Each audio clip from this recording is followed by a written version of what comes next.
Webuzibidde ng'ekitabo kya FDC Najjana Nkumbi kikumibwa Butiribiri poliisi oluvannyuma lw'abakozi baabo 5 okukwatibwa ku ssaawa 7 ez'emisana. Bali mu kutya kubanga kati okwata ababadde bayingiza information mu kompyuta babakwata baki barangirira kyo goba nga bakakasa bye barangirira kati banoonya ki.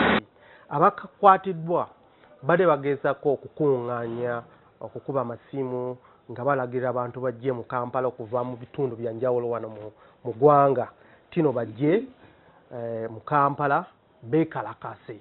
Geoffrey Kahebo kwa poliisi y'e Katwe yakulembeddemu ekikwekweto kino. Okay?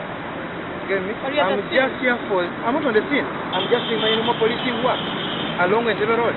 Twakutteko 5 bano bali Katwe naye wenjogerera kati bawandika statement omusango gwe tulaba kati okukuma abantu omuliro.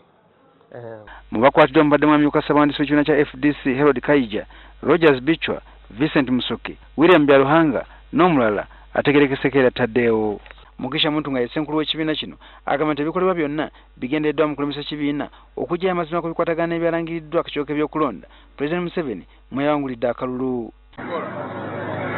Ekisa buli muntu yenna abakulembeze n'abantu kwegamba tuwanike emikono naye waliko ebintu bye tutasobola okuwanikirako emikono ekintu ky'eddembe lyaffe. Kyokka poliisi kino kiwakanyizza ng'egamba nti aba FDC basabye poliisi obukuumi era nga kino kyakoleddwa ssentebe w'ekibiina kino mu ggwanga Waswabiriggwa. Wadde mulabye abasirikale abasukka ku namba gye basabye naye namba abali mu ground be bamanyi oba basobola oba tebasobola kati ne bategeeza abakama baabwe nti tuweerezeyo manpower emala. Kyokka ebbaluwa NTV gyerabyeko eraga nti obukuumi FDC yabusaba okuva nga 12 okutuuka nga 19 omwezi guno. We are the managers of security in this country and this city. We assess and see, do these people still need security? Yes, at this moment they still need security.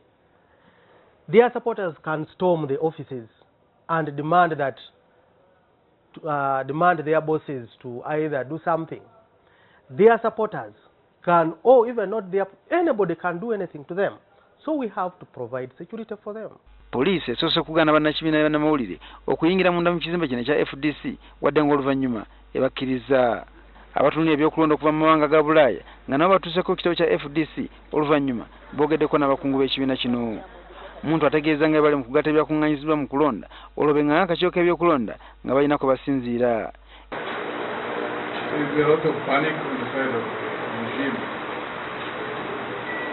I think the biggest panic is centered on what could come out different from what they announced. I think that is what is scary and scary.